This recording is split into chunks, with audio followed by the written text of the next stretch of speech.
शायद होगा। बहुत बड़ी फतह हासिल हुई है आज साबिक सदर डोनाल्ड ट्रंप को। उनको इम्यूनिटी मिल गई है और क्रिमिनल चार्जेस के अंदर बतौर सदर उन्होंने जो भी कुछ किया उसमें ये 18वीं सदी के का जो उनका आइन है, अमेरिकन आइन, उसके तहत पहली दफ़ा ऐसा हुआ है कि किसी सदर को इम्यूनिटी मिली है। और ड्यूरिंग प्रेसिडेंट उन्होंने जो भी कुछ किया, क्रिमिनल चार्जेस भी, उसमें भी उनको इम्यूनिटी हो गई, तो उनका रास्ता आगे खुल गया। प्रेसिडेंट जो बाइडन हैं उन्होंने अपना जो वीकेंड है वो गुजारा है कैंप डेविड में, और कैंप डेविड में उनकी अहलिया जो हैं वो doctor Jill Biden, Hunter Biden, family के बाकी जो लोग हैं उनके साथ उन्होंने दिन गुजारे दो रोज़। और शदीद जो दबाव आ रहा था डेमोक्रेट्स का कि जी कोई कैंडिडेट तब्दील हो। कैंडिडेट उसी सूरत तब्दील हो सकता है डेमोक्रेट्स का अगर वो बाइडन खुद चाहेंगे, दूसरा कोई रास्ता है नहीं। तो आखिर में प्रेसिडेंट बाइडन ने ये फैसला किया है, और ख़ास तौर पे उनकी जो अहलियाँ हैं डॉक्टर जिल बाइडन, उनका और हंटर बाइडन का ये उनको मशवरा था कि आपने किसी सूरत सदारती दौर से बाहर नहीं होना, और आपने हर सूरत अमेरिका में अगर कोई ट्रंप को हरा सकता है तो वो आप ही हैं, और आप इलेक्शन में हिस्सा लें। और अब प्रेसिडेंट बाइडन ने फैसला किया है कि वही कैंडिडेट होंगे डेमोक्रेट्स के।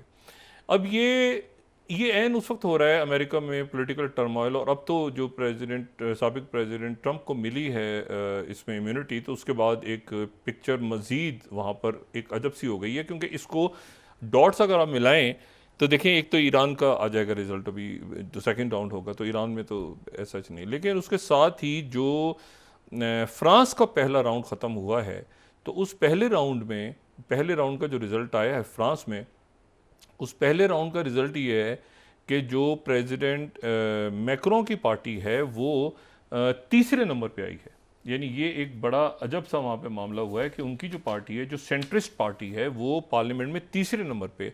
तो जो राइट विंग है वो सबसे ऊपर है, लिपेन की पार्टी, ठीक है ना, और जो लेफ्ट है बिल्कुल वो दूसरे नंबर पे है। और जो यानी अगर आप ये देखें इनके जो पहले राउंड के रिजल्ट्स आए हैं, तो पहले नंबर पे तो नेशनल रैली आ गई, ठीक है, जो फार राइट है, मैरिन लिपेन की। और ये बड़ी गैर मकबूल, इसका नाम बड़ा अजब सा, लोग पसंद नहीं करते थे। चंद सालों में इन्होंने, जो मैरिन लिपेन है, इन्होंने पार्टी को नई शक्ल दी है। अच्छा, उसके बाद दूसरे नंबर पे लेफ्ट आ गए, जो लेफ्ट का है अलायंस वो दूसरे नंबर पे आ गया, नेशनल पॉपुलर फ्रंट। और जो मैक्रों है उनकी जो सेंट्रिस्ट पार्टी है वो तीसरे नंबर पे आई है। अब इशू ये है कि ये अगर यही सिलसिला, दूसरा राउंड, जाहिर है कि अगली इतवार को दूसरा राउंड इनका हतमी होगा, तो वहाँ पर फिर एक पूरा नक्शा, यानी उधर से आप कनेक्ट करें कि एक, अच्छा ये जो है जाहिर है कि ये चाहती हैं कि इनकी पार्टी, और ये ख़ुद भी इनका मैनिफेस्टो ये है कि यूक्रेन के साथ, यूक्रेन को बहुत सपोर्ट नहीं करनी, यूरोप की शक्ल बदलेगी, क्योंकि इसके असरात जो हैं जर्मनी में पड़ेंगे। ये इनकी फतह का जश्न जो है वो जर्मनी में रोकने की कोशिश हो रही है। सेकंड वर्ल्ड वॉर के बाद ये पहला मौका है कि वहाँ पे कोई राइट विंग पार्टी जो है वो इस तरह से उभर के पावर लेकर आई है सामने। अच्छा, और इसके साथ ही तो एक तो वहाँ पर अमेरिका के अंदर अब वो चले गए हैं सारे मुल्क, यूरोप भी, अमेरिका भी, कई मुल्क वो अपने अपने अब इश्यूज़ में चले गए हैं। और वहाँ पर अब ये बहुत ज़्यादा कंसर्न नहीं है कि जी मतलब ये कि बार बार आके तंग कर रहा है जी, ऐसे है, ऐसे ऐसे ऐसे। लेकिन ये अमेरिका में जो बाई पार्टीजन करारदाद मंजूर हुई है, अब उसको पीटीआई है, ये जो भी उसको जैसे भी कहें, वो मंजूर होना एक सीरियस मामला है। और यूनाइटेड नेशंस में भी अब कोई बात चली है, तो ये अब इसको यहाँ पर कैसे लो, क्योंकि अब हमारे सफ़ीर भी वहाँ नहीं है, उन्होंने भी 30 तारीख से अपनी जगह छोड़ दी है मसूद खान साहब ने। तो इसको डिप्लोमेटिकली इस अरेंजमेंट ने कैसे देखना है, कैसे अवाम को देखना है, ये सारा इन्होंने करना है। अच्छा, फिर उसके बाद दूसरी जो चीज़ है, उसके डॉट्स को कनेक्ट करें। अब यूरोप के अंदर जो चेंजेस आ रहे हैं, और फिर आप कनेक्ट करें इसमें जो बरतानिया में 4 तारीख को इलेक्शन है, और 4 तारीख को इलेक्शन है, और 2010 के बाद, यानी 2010 तक तो पहले तो टोनी ब्लेयर रहे, और टोनी ब्लेयर के बाद अगर हम उनके वहाँ पे प्राइम मिनिस्टर्स को देखें, तो फिर उसके बाद जो है वो मतलब 2010 के बाद हमें तसलसल के साथ वहाँ पे लेबर गवर्नमेंट्स नज़र आ रही हैं। अच्छा सॉरी, कंजर्वेटिव की गवर्नमेंट्स नज़र आ रही हैं, और 3 साल जो गुजरे हैं पिछले 3 सालों में तो 3 प्राइम मिनिस्टर्स गए हैं ना। पहले तो उनके जो है वो बोरिस जॉनसन गए, वो कोविड के दौरान जो पार्टी कर रहे थे। उसके बाद जो है वो गए लिस्ट्रस आई, वो गई। फिर ये ऋषि सुनाक आए, वो गए। तो अब वहाँ पर लेबर के आने के चांसेस ज़्यादा हैं, और लेबर पार्टी आएगी तो लेबर पार्टी जो है, लोग कंपेयर ये कर रहे हैं कि वो जो टोनी ब्लेयर का पहला दौर था उस वो पॉपुलैरिटी है, उससे ज़्यादा पॉपुलैरिटी। बाद में तो जंगों वंगों में घुस के वो टोनी ब्लेयर की वो पॉपुलैरिटी ख़त्म हो गई थी। लेकिन ये जो नई लीडरशिप आ रही है, ये नई लीडरशिप जो है वो एक नया विजन लेकर आ रही है और नई होप लोगों को लेकर आ रही है। जो सीबीएस का पोल है, मैं अच्छा ये अब देखें ना टर्मोइल कैसे कंटिन्यू हो रहा है। सीबीएस का जो पोल है, ये अगर हम दिखा सकें, इसमें जो प्रेसिडेंट बाइडेन के बारे में सीबीएस का जो पोल है ये बड़ा इंपॉर्टेंट है। इसमें 72% लोग जो हैं वो ज़हनी तौर पे कह रहे हैं कि वो फिट नहीं है प्रेसिडेंसी के लिए। ये पोल जो है ये बड़ा अजीब सा पोल है। और ये है कि क्या उनको सदारत के लिए लड़ना चाहिए, तो सीबीएस न्यूज़ का पोल ये है कि जी शुड नॉट, 63%। और फिर ये है कि why shouldn't Biden be running for president. ये सीबीएस न्यूज़ का पोल जो है वो अपनी 86% उम्र और 71% ये कि ऑफिस, लेकिन वो कह रहे हैं मैं तो लड़ूंगा। अच्छा, अब इशू ये है कि ये अगर आप चले जाएं ना इस पे ये यूके की पार्लियामेंट को हम देखें तो बरतानिया में क्या होने जा रहा है। देखें बरतानिया का इस तरह से है ना, एक तो ऊपर उनके बादशाह हो गए, शाह चार्ल्स सोइम हो गए, फिर 2 हाउसेज हैं। एक जो है उनका हाउस ऑफ कॉमन है, ठीक है ना, जिसमें इलेक्शन होता है, उसमें 750 सीटें फिक्स हैं, सॉरी 650 सीटें फिक्स हैं, 650 वो बिल्कुल फिक्स हैं। और फिर जो है हाउस ऑफ लॉर्ड है, जो जिसमें इलेक्शन नहीं होता, जिसमें लॉर्ड्स होते हैं। एक ज़माने में यहाँ बर सग़ीर में जो लॉर्ड्स होते थे उनको कहा जाता लाट साहब।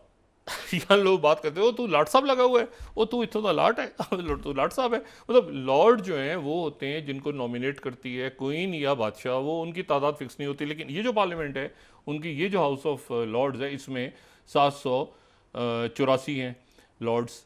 अच्छा, अब इसमें ये है कि इसमें वो कम भी हो सकते हैं, ज़्यादा भी हो सकते हैं, वो लाइफ टाइम आगे पीछे वो नॉमिनेट है। लेकिन ये हाउस ऑफ यहाँ से प्राइम मिनिस्टर इलेक्ट होता है। अब जो करंट पार्लियामेंट है उसमें ये हमें नक्शा नज़र आ गया, 650 सीट्स हैं। तो यहाँ पर कंजर्वेटिव्स और लेबर, और उसमें आप देखें कंजर्वेटिव जो है वो 344 थी और लेबर 205 थी।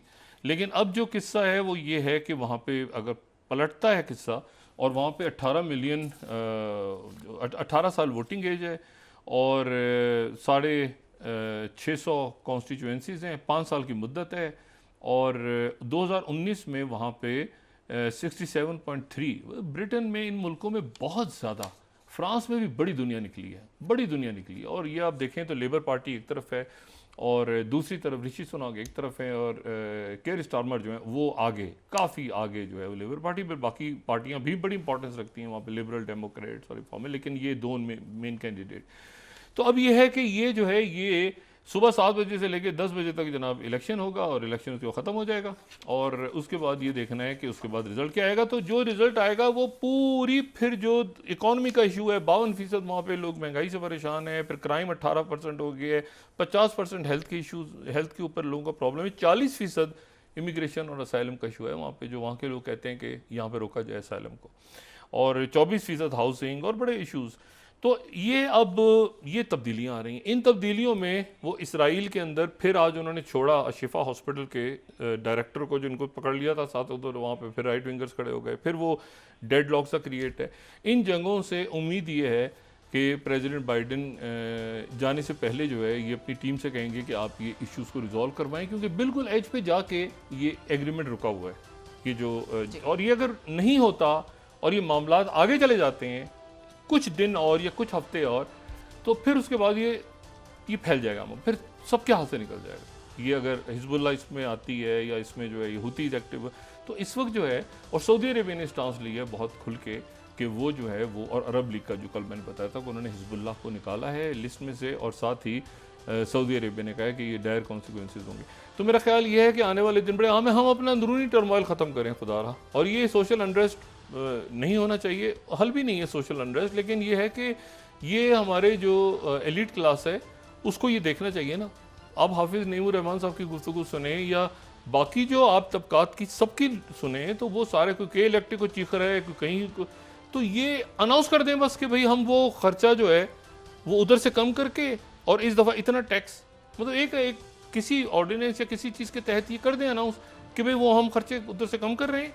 वो जो हमने तरक्याती मंसूबे वगैरह अनाउंस किए हैं पार्लियामेंटेरियंस के जो, और उसका वो जो है वो हम यहाँ पे गरीबों को देने हैं। मसला ये गरीबों को देने के लिए भी वो इनकम सपोर्ट, और इनकम सपोर्ट जो है उसमें वो करप्शन दर करप्शन है बरसा बरस से।